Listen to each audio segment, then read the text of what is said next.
Okay, Assalamualaikum dan juga selamat pagi kepada semua pelajar cikgu. Okay, kita sambung hari ini tajuk 2.1 teknologi pembuatan. Okay, hari itu kita dah belajar penyelesaian masalah. Hari ini kita belajar tajuk yang kedua adalah teknologi pembuatan. Okay, kita tengok maksud kepada teknologi pembuatan ni apa dia. Okay, maksud dia kaedah untuk menghasilkan produk sama ada menggunakan mesin ataupun alatan tangan. Itu adalah maksud bagi teknologi pembuatan produk. Okey, kita nak hasilkan produk menggunakan mesin ataupun alatan tangan. Okey, kaedah pembuatan ada dua. Teknologi pembuatan ada dua. Yang pertama konvensional, yang kedua moden. Konvensional menggunakan alatan tangan sepenuhnya seperti tukul, gergaji, pahat dan lain-lain. Okey, kena ada kemahiran, perlukan masa yang lama untuk siapkan satu produk. Itu kalau konvensional. Kaedah moden pula menggunakan mesin yang berteknologi tinggi, tidak memerlukan kemahiran, tempoh masa yang lebih singkat. Jadi kamu, kalau kata kamu dah tahu cara untuk operasi satu sejenis mesin, untuk buat satu-satu produk dah memadai. Tak perlukan kemahiran pun tak apa. Okey.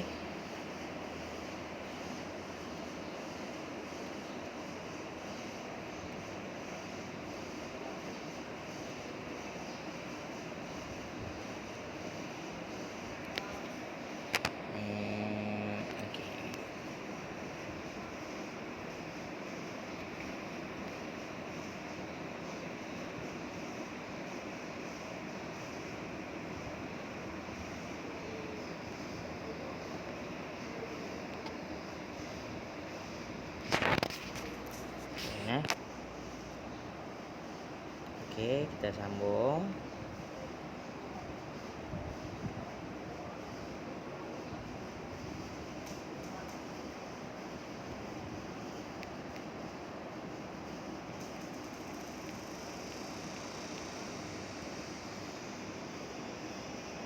Sorry, slide juga ada masalah sikit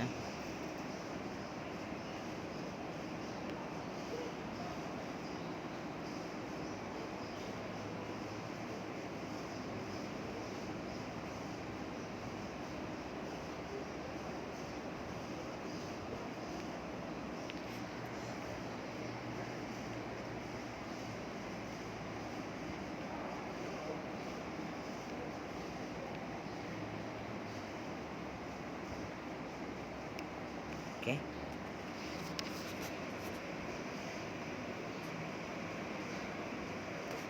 Okey, kaedah menghasilkan produk ada dua jenis kaedah konvensional ataupun moden.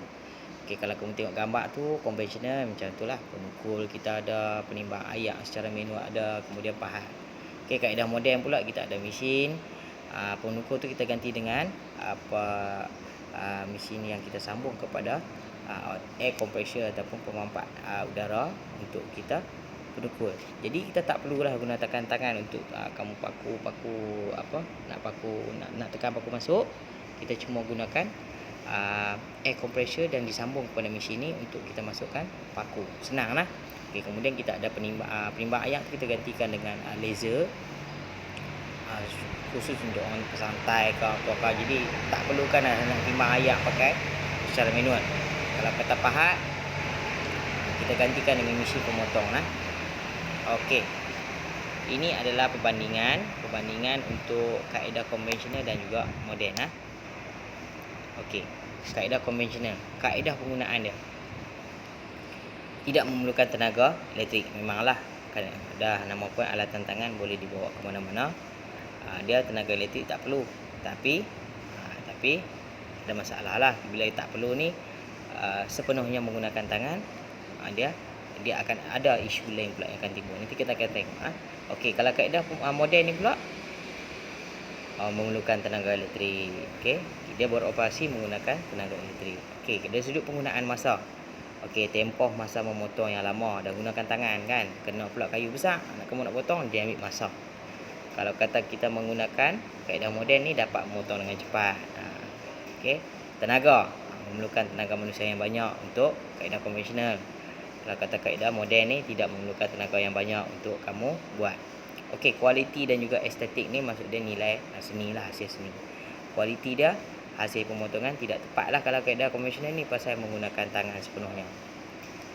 Kalau kata kaedah moden pula, dia hasil pemotongan tepat dan lurus.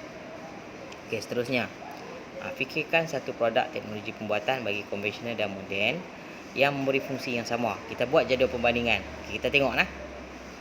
Okey, ini adalah 2.1.2. Kita menghuraikan proses pembuatan produk. Okey, ini adalah cara dia kita nak buat produk, kena ikut flow ni. Yang pertama, perancangan kena ada. Kaji selidik soalan yang kamu perlu buat. Contoh nak buat apa? Kayu banyak di belakang rumah kamu, kamu nak buat kerusi.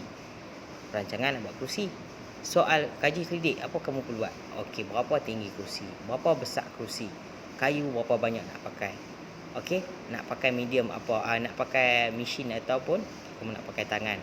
Okey, itu adalah kaji selidik. Kemudian kamu kena buat lakaran.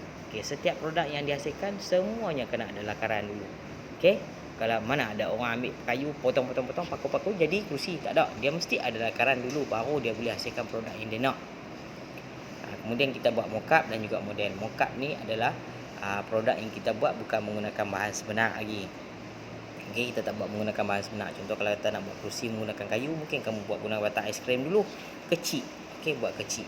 Mockup ini kita macam kita buat main-main bagi nampak bentuk sebenar tapi bukan menggunakan bahan yang sebenar.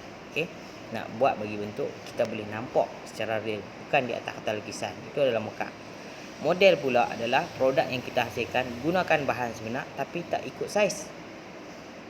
Beza nah. Tak ikut saiz sebenar lagi. Kita cuma buat gunakan kayu, kita buat kecil. Jadi kita nampak kalau saiz mini besar ni, kalau saiz sebenar dia akan jadi lebih besar. Mungkin kita akan nampak kebaikan dan kekurangan. Kita boleh perbaik lagi bila kita buat dua benda ni. Barulah kamu buat penilaian dan pengujian. Okey, kamu uji tengok sesuai tak sesuai, apa yang perlu ditukar, apa perlu ditambah. Okey, kemudian barulah kita hasilkan produk. Baru kita masuk dalam tajuk pembinaan produk. Dah kamu bina produk, kamu kena fikir nak buat cara mana. Ada dua cara, konvensional ke moden.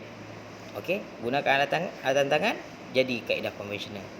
Gunakan mesin jadi kaedah moden. Okey, dua cara untuk menghasilkan produk. Okey, ini adalah contoh proses ataupun panggil coating. Proses coating ni proses lapisan yang kita bubuh dalam kita buat dekat untuk menghasilkan kereta, untuk elakkan daripada kereta yang kita hasilkan tu mudah berkarat. Ini proses coating lah nah. Kalau kata tak ada mesin jenuh kita nak angkat, pegang satu mesin tu nak slow. Okey, kemudian ini contoh proses mengecat menggunakan mesin.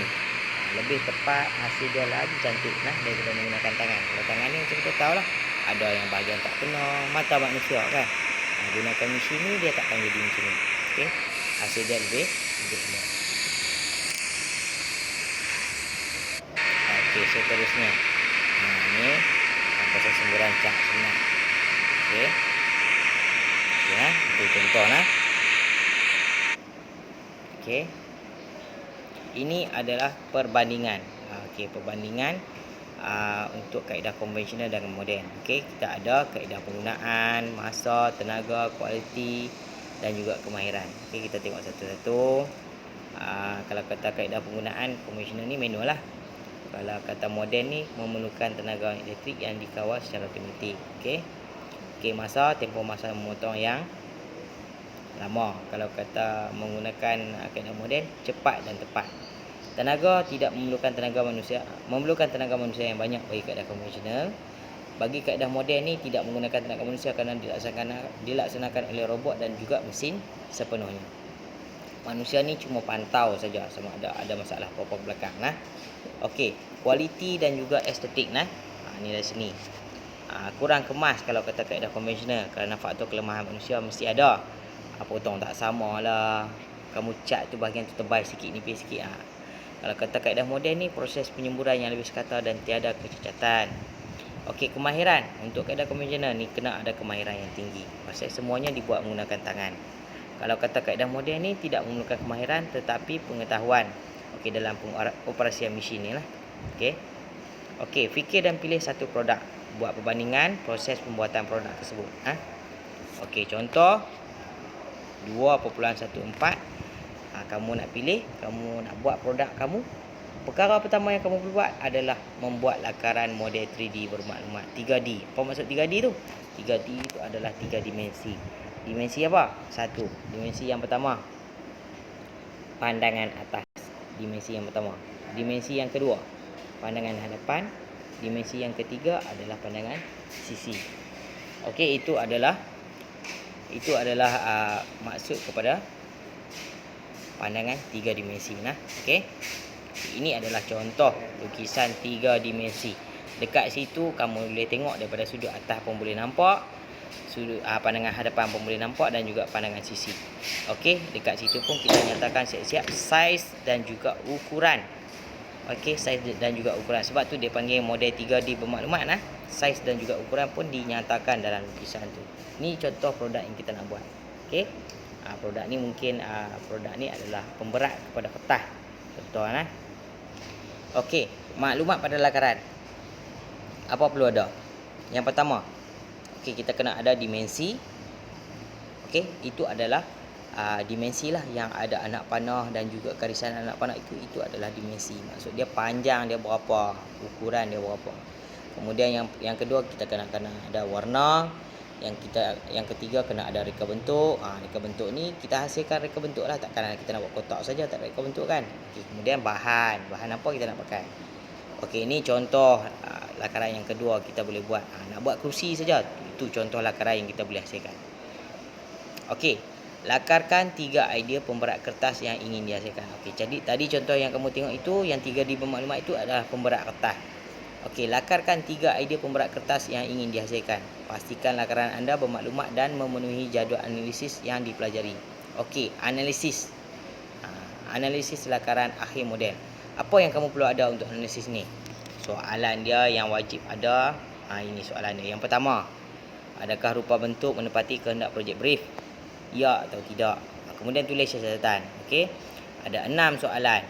Cadangan bahan digunakan sesuai tak? Warna digunakan dapat menarik perhatian pengguna ke tak? Saiz produk yang sesuai dengan fungsi produk. Okey, adakah saiz dan juga saiz produk ni sesuai dengan fungsi produk? Adakah tekstur pada permukaan produk mempengaruhi fungsi produk? Okey. Last sekali, rupa bentuk produk tidak berbahaya kepada manusia. Soalan itu semua kamu perlu tanya untuk menjadikan jadual analisis kamu lengkap. Okey, jawab ya atau tidak. Kamu tandakan pada ruangan tu. Okey, contoh macam ni. Ni adalah elemen reka bentuk. Dia ada 2. Kita ada elemen, kita ada prinsip reka bentuk. Elemen reka bentuk ada 7. 1 garisan, yang kedua rupa bentuk, tekstur, warna dan ruang dan juga saiz. Ini adalah elemen reka bentuk kena ada. Okey, nak buat satu-satu produk, elemen reka bentuk kena ada, prinsip reka bentuk pun kena ada. Elemen reka bentuk ada 7 ni, kamu kena tandakan dalam kamu punya borang analisis prinsip lakaran model 3D. Okey. Kemudian ini adalah prinsip reka bentuk. Tadi elemen Okey, prinsip reka bentuk pun ada 7. Keseimbangan, pengulangan, keringkasan, kontras, kepelbagaian, kesatuan dan last sekali harmoni. Okey, kalau ada tandakan ya, kalau tidak tak perlu tanda, biarkan kosong Okey. Cukup setakat tu kelas kita, nanti cikgu akan sambung tajuk berikutnya untuk kaedah pembuatan produk. Ada beberapa jenis. Okey, kaedah penghasilan produk ni ada beberapa jenis pula. Okey, nanti kita akan sambung kelas berikutnya. Okey, terima kasih. Ada apa-apa soalan nanti kamu boleh mesej kat cikgu. Kita ada ujian UK1. Ujian UK1 nanti cikgu akan nampak lah. Soalan dia open book test je, kamu jawab di rumah, boleh tengok buku. Okey. Nanti cikgu akan maklum dalam grup lah soalan-soalan apa yang akan naik. Mungkin soalan 1 bahagian bab 1 dan bab 2 sikit saja Okey. Jumpa lagi. Pakat-pakat tengok abang kat kawan-kawan.